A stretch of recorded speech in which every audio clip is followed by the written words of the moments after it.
has long been a favoured son. He's about to become an icon of one of the most storied football clubs of all. Port Adelaide's 150-year existence was, as of Saturday, Travis Boak will have broken the record for the most games played. Official representation for Port Adelaide, 393. So this is a moment to savour in what has been a brilliant career. Our players are with us thanks to video messaging platform Swish. Let's head to Adelaide. Travis Boak. Trav, congratulations. Great to have you back on 360. Thank you very much, boys. Appreciate it. Good to be back. We're building our list for Players' Night. Gary Lyon had one request. He said, "Get me the lizards." So, Nick Blakey, welcome to AFL360. Thanks, boys. Thanks for having me. It's great to have you on board. Well, Trav, congratulations. What an amazing milestone. So the quirk in the accounting is all official games. So this is the measure by which Russell Ebert held the record. It's the way the AFL uses its life membership. 393 games. Do you have a sense of what it means? Yeah, I didn't really know what was going on until Daniel Norton and Richo, our CEO, sort of spoke to me at the start of this season and sort of mentioned that I'll have a milestone coming up if all goes to plan in round 2. And it's probably something that I'll look back on for sure after my career and appreciate it more then. But certainly now with some of the conversations I've had and understanding Russell Ebert and what he meant to the footy club and how much this footy club means to so many people, it certainly is a great honour. And those names, so Russell Ebert's got the statue, Foss Williams the grandstands, John Cale's got his own function centre, Jeff Motley's got the players' race. So the royalty that you're part of, I wonder what's left for you, Trav. Yeah, I don't know if there's much left, but there's certainly, for me, I'm just a kid from Torquay playing the game I love, and I love playing footy, I love competing, and I certainly don't consider myself up there with those names that have been such greats of this footy club. If you know anything about the Port Adelaide Football Club or been within the footy club, you know that those guys are absolute superstars of Adelaide and the Port Adelaide Footy Club. Modern day footy, Jared, will be the Travis Boak Ice Bath or the Cryo Centre or something along those lines. How long did it take you, Boakey, to get to this appreciation that you just speak of this Port Adelaide Footy Club? We here in Victoria are acutely aware of just how great a football club it is and how successful it was as a sample club, and their entry into the AFL has been a success. How quickly does that get into your veins when you get there? Honestly, mate, the moment you walk in the doors, as a young kid, I knew nothing about Port Adelaide other than the fact that Treaders was a gun, Chad Corns was a gun. They used to beat Carlton, who was my favourite team at the time.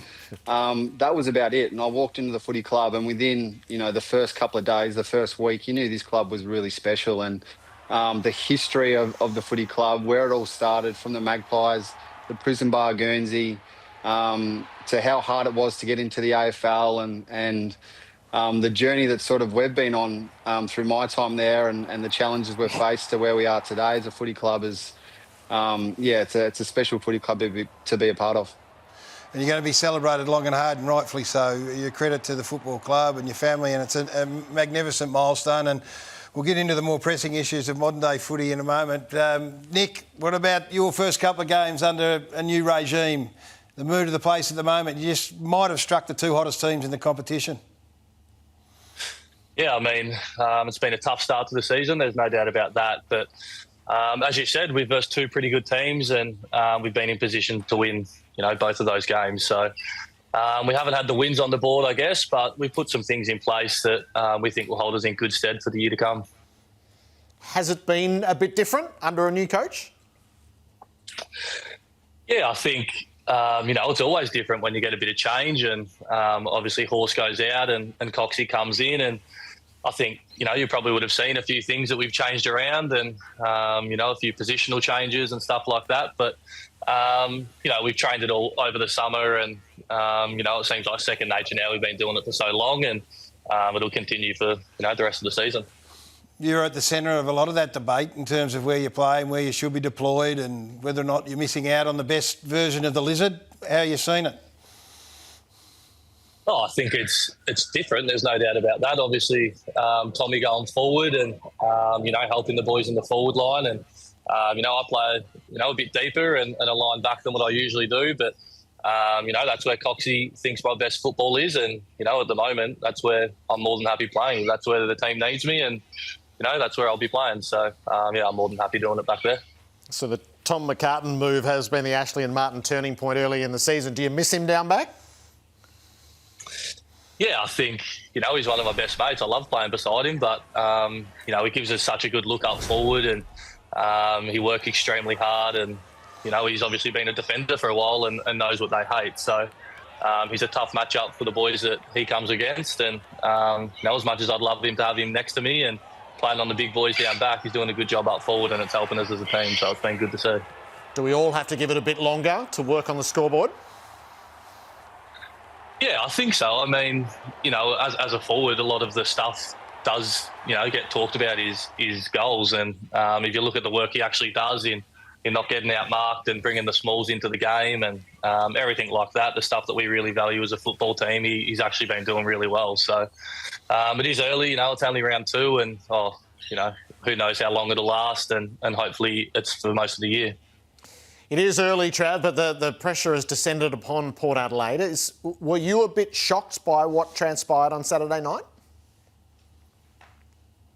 Yeah, certainly wasn't expecting our footy to be played like that, and there's no doubt that was a really disappointing result. It was really disappointing how certainly the second half played out was, I would say, embarrassing and frustrating, and there's no doubt. Monday was a challenging review, and which was what was needed. And but it is round 1. We need to move on really quickly. And I think the thing that I've learnt most in footy is you can't get too low with the losses and too high with the wins. You've got to move on pretty quickly. And as much as we've been challenged and there'll be a lot of outside noise, we've got to get on and focus on Richmond this week and get back hopefully on the winners list. What came out of the review? Well, was there one thing that came out of it that you could make some sense of? Look, there's obviously going to be some structure stuff, but the main thing for us was our pressure wasn't there. I think Collingwood's pressure for the whole night was some of the best I've seen in terms of how well executed they did it as well. I think they had numbers around the footy and was nearly impossible to break tackles at times. Their pressure was unreal, but that's something that we kind of pride ourselves on that wasn't there in particular for the whole night. And so that was probably the big discussion around that and why it wasn't there for major periods of the game, and that's what we need to bring forward. Has Kenny's coaching, Trav, been at all different across the summer, and then particularly in a fierce review like that? Has his demeanour altered at all? Nah, not at all.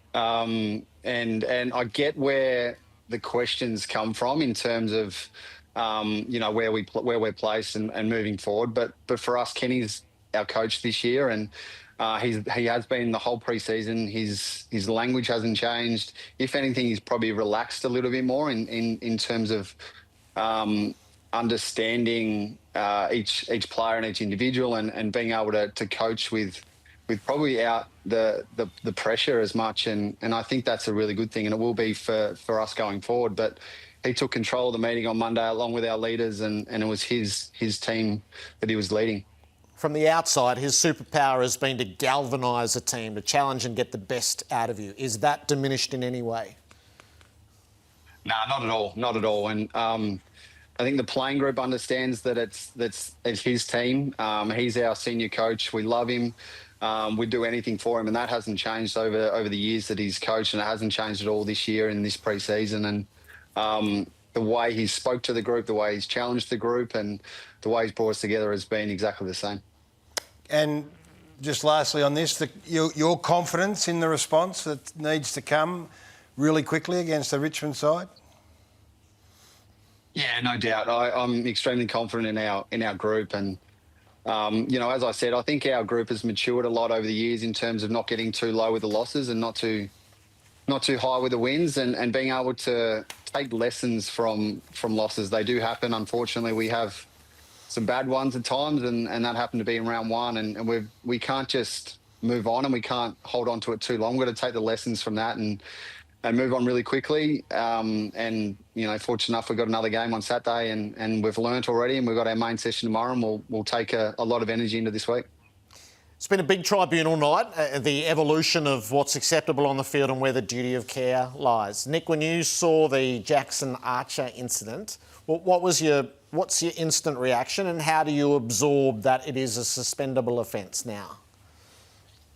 Yeah, I mean, it's tough. Archer was obviously going a million miles an hour, and so was the Western Bulldogs player. So, I mean, they're split-second decisions, and I don't really know, to be honest. I mean, you never like seeing anyone get knocked out, and he was obviously in a pretty bad way. So, I'm sure there was no malice in it from Arch, and he didn't mean to hurt him. But at the end of the day, he got knocked out, and he's going to miss some football. And I suppose you do have a duty of care, and but also at the same time, accidents do happen. So, whatever way you see it, I don't really know, but that's the way the AFL's going with it. And as players, we've got to be careful and have a duty of care to each other to try and minimise head knocks where we can.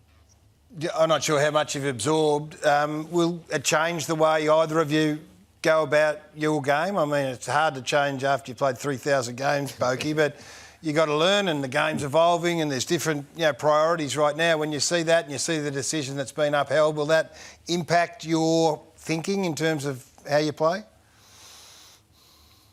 Yeah, look, I think there's moments when it's a 50-50 ball, or you think it's a 50-50 ball, and now you're probably thinking, like, do I go or do I not go? Because I can't, especially if someone's got their head over the ball instantly.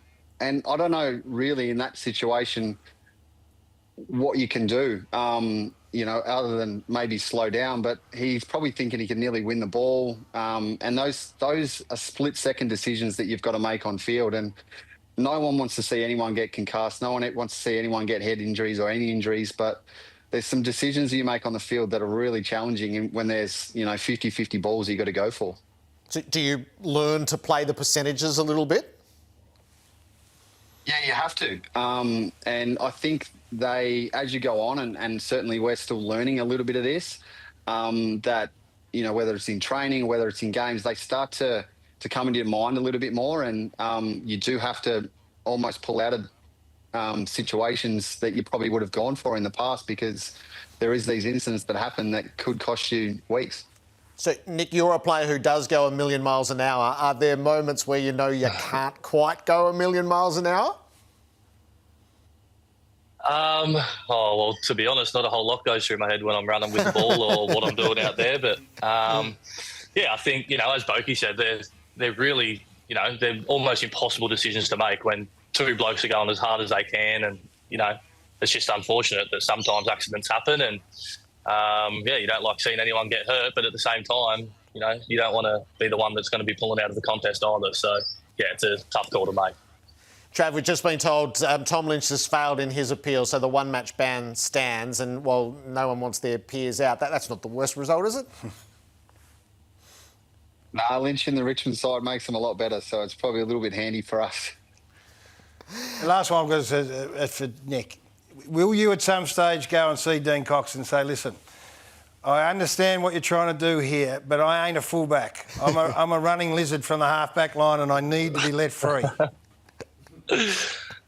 No, I think, I've trained down there all summer, and, it might not be what everyone's used to seeing from me, but, if I'm helping the team more than what I usually do, and that's what the team needs me to do, then that's where I'm going to be playing. And if that makes the team better, then that's all I want to be playing. So it might look a bit different, and there might not be as many runs, but, I'm just going to have to defend the big boys, and I'm more than happy doing that for the team. So you're both members of the personalised video service Swish, where footy fans can order their own message from players. Trav, have you had something had a request that's made you smile so far? I've had a few interesting requests. I've had a few come through that have asked me to sing a song, and I can't sing at all. So for anyone sending that through, it's not going to be a very good video, but I'll try my best. Terrific. Great to have you both with us, Nick. Thanks a lot. We'll look forward to see what happens next. Thanks a lot, guys. Thanks for having me. And well done. Congratulations, Trav. Good on you, Trav. Thank you, brother. Enjoy Appreciate it with it. your family. It's a huge moment in a career. Travis Boak and Nick Blakey with us on Players Night here on 360. Coming up next, the midweek tackle, all the latest news. Lauren, Ralphie and Scotty Gullen to discuss what's happening around the traps in footy right now.